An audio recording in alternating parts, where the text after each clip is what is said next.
안녕하세요. 저는 경기도에서 거주 중인 33살 먹은 주부입니다. 32살 때 시집와서 남편이랑 분가해서 살았고요. 어느 날 남편이 어머님께서 돌아가시고 혼자 계신 아버님을 저희가 모시는 게 어떻겠냐고 갑자기 이야기를 하더군요.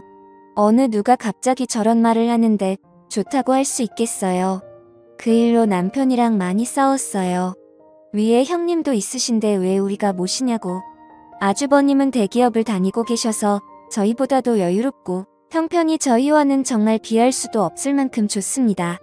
그 일로 인해 저는 남편과 끝도 없이 대화를 나누었고 정말 싸우고 볶고 거의 매일 같이 싸웠어요. 그러다 하루는 남편이 술을 먹고 울면서 진심을 담아 말을 하더군요. 저에게 무엇이든 다른 거는 당신이 원하는 대로 하자는 거 전부 다 할 테니까 제발 이번만은 부탁 좀 들어달라고요. 그러면서 남편은 이야기를 이어갔습니다. 남편이 어릴 적에는 엄청 개구쟁이였대요. 매일 사고 치고 다니고 해서 아버님께서 매번 뒷수습하러 다니셨다고 하더라고요. 남편이 어릴 때 골목에서 놀고 있는데 지나가던 중간 크기의 트럭에 받칠 뻔한 걸 아버님이 보시고 남편 대신 부딪히셨는데 그것 때문에 지금도 오른쪽 어깨를 잘못 쓰신대요. 그리고 아버님 하시던 일이 노가다였는데 남편이 군 제대하고도 26살 때쯤까지 놀고 먹었더랍니다. 아버님이 남편을 늦게 낳으셔서 지금 아버님 연세가 68세 되세요. 남편은 33살이고요. 60세 넘으셨을 때도 노가다 하시면서 가족들 먹여 살리고 고생만 하셨다네요. 노가다를 오래 하면 시멘트 독이라고 하나. 하여튼 그것 때문에 손도 쩍쩍 갈라지셔서 겨울만 되면 많이 아파하신다고 하더라고요.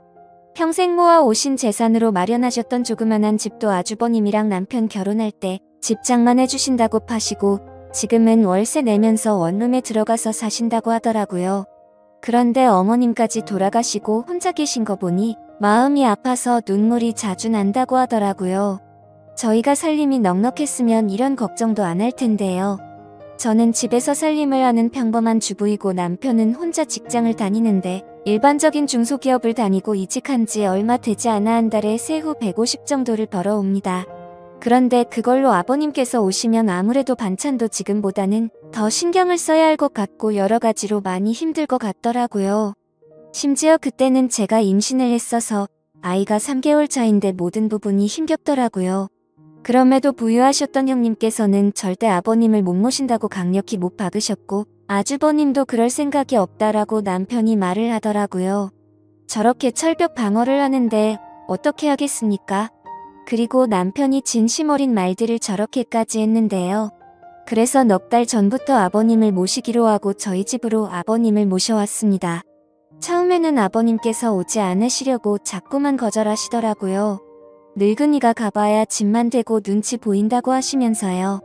하지만 남편이 매일 같이 설득하고 우겨서 겨우 모셔왔습니다.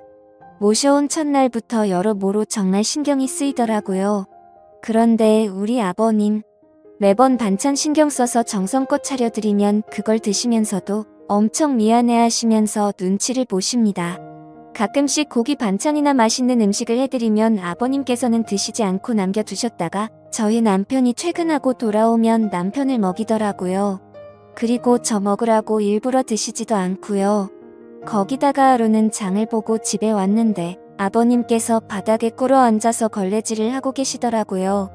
저는 그 모습을 보고 깜짝 놀라서 걸레를 빼앗으려고 했더니 괜찮다고 하시면서 끝까지 고집을 부리시면서 청소를 끝마치시더라고요. 그리고 식사를 드시고 나면 곧바로 빈 그릇을 들고 가셔서 설거지도 하십니다. 아버님께 하지 말라고 몇 번을 말씀드리고 그릇들을 뺏어도 보지만 아버님은 설거지를 하시는 게 그게 마음이 편하시답니다. 제가 왜 아버님의 마음을 모르겠어요. 이 못난 며느리 눈치 보이시니 그렇게 행동하시는 거 압니다. 그래서 저도 정말 더 마음이 아픕니다. 남편이 몰래 아버님 용돈을 드려도 그거 안 쓰고 모아두었다가 저에게 용돈하라고 주십니다. 그렇게 저희는 부유하진 않지만 서로 애틋하고 마음을 써가면서 하루하루를 지내고 있었습니다. 그런데 어제는 정말 너무 많이 슬퍼서 펑펑 울었습니다. 아버님께 죄인이라도 된 듯해서 눈물이 왈칵 나오는데 참을 수가 없더라고요. 한 달 전쯤부터 아버님께서 아침에 나가시면 저녁 때쯤 들어오시더라고요. 어디 놀러라도 가시는 것 같아서 용돈을 드려도 받으시지도 않고 웃으시면서 다녀올게 하시면서 매일같이 나가셨습니다. 저는 그래서 그냥 집안에만 있으시기엔 답답하셔서 산책이라도 다녀오시다 보다 하고서 크게 생각을 하지는 않았습니다. 그런데 어제 장을 보러 슈퍼에 갔다가 아래층 주인 아주머니를 만나게 되었습니다. 그런데 그 주인 아주머니께서 제게 어렵게 말씀을 하시더라고요. 오다가 이 집 할아버지 봤는데 유모차에 박스 실어서 가던데. 이 말을 듣고 저는 상상조차 못해봤던 일에 깜짝 놀랐습니다. 네, 맞습니다. 아버님 아들집에 살면서 돈 한 푼 못 버시는 게 마음에 걸리셨는지 불편한 몸 이끄시고 하루하루 그렇게 박스 주우시면서 돈을 버셨더라고요. 저는 그 이야기를 듣고 장을 보다 말고 밖으로 뛰쳐나갔습니다. 아버님 찾으려고 이리저리 돌아다녀도 안 보이시더라고요. 너무 죄송하고 가슴이 아파서 집에 들어와서 정말 한없이 엉엉 울었습니다. 한참을 울고 나서 남편에게 전화해 오늘의 상황을 말하니 남편도 아무 말이 없더군요.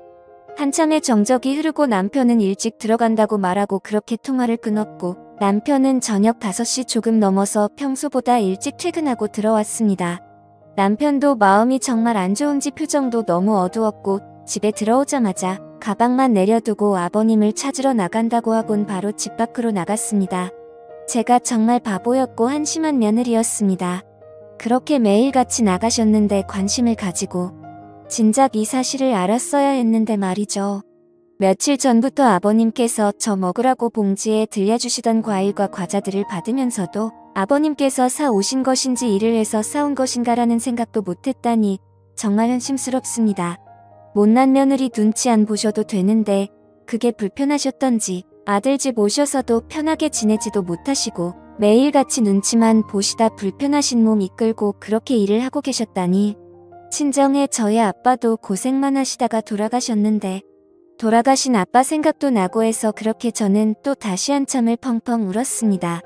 그날따라 아버님 웃으실 때 얼굴에 깊게 패인 많은 주름들과 평생 고생을 하셔서 손목에서 갈라진 피부가 자꾸 눈앞에 아른거리고 생각나면서 너무나도 죄송한 마음에 남편이 아버님이랑 들어올 때까지 울고 있었습니다.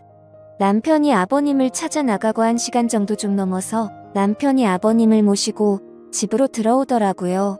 아버님 들어오시면서도 제 눈치를 보시면서 뒤에 끌고 오던 유모차를 숨기시는 모습이 왜 그리 마음이 아플까요? 오히려 죄송해야 할 건 저인데요. 아버님께서 미안해하는 듯한 그런 모습이 가슴에 남아서 지금도 이 글을 적는데도 마음이 너무 아픕니다. 저는 아버님의 모습을 보자마자 아버님께 달려가서 죄송하다며 손을 꼭 붙잡고서 또 펑펑 울었습니다. 그러자 아버님께서는 매일 나 때문에 밥 차리느라 고생도 많고 편하게 있지 못하게 해서 내가 정말 미안하다면서 제 얼굴을 보면서 손을 꼭 붙잡아 주시면서 말씀하시는데 저는 눈물이 멈추지 않았습니다. 저는 그날 아버님의 손을 처음으로 만져봤습니다. 평생을 고생하시면서 지내온 아버님의 손, 심하게 갈라지신 손등과 굳은 살 베인 손에 마음이 너무 아팠어요. 방 안에 모시고 나서도 죄송하다며 그렇게 펑펑 울었습니다. 아버님 식사 챙겨드리려고 부엌에 와서도 요리를 하고 있는데도 왜 그리 눈물이 그치지가 않던지 남편은 아버님께 다시는 그런 일 하시지 말라고 말했고 앞으로는 제가 더 열심히 일해서 벌면 되니까 그런 일 하시지 말라고 아버님께 확답을 받아냈습니다. 그렇게 이야기를 끝마치고서 3명이 오순도순 모여서 함께 저녁을 먹었습니다. 밥을 먹는데도 아버님 손을 보면서 자꾸 가슴이 아프더라고요. 오늘은 어제 일도 있고 해서 남편이 연차를 내서 쉬는 날이었고 저는 아버님 모시고 시내 나가자고 남편에게 얘기를 했습니다. 그렇게 저희는 다 같이 시내에 나갔고 날이 좀 쌀쌀해져서 아버님 잠바 하나랑 신발을 샀습니다. 한사코 괜찮다고 하시던 아버님께 제가 말씀을 드렸습니다. 자꾸 그러시면 제가 아버님 눈치 보여서 힘들어 이렇게 말씀드렸더니 아버님께서는 고맙다고 하시면서 받으시더라고요. 그리고 집에 아버님 심심하실까봐 케이블 TV도 신청했습니다. 아버님께서 스포츠를 좋아하시는데 오늘 야구 방송이랑 낚시 방송 보시면서 너무 즐거워 보이시더라고요. 조용히 다가가서 아버님 어깨를 만져드리는데 보기보다 정말 왜소하시더라고요. 제가 꽉 잡아도 부서질 것만 같은 그런 아버님의 어깨.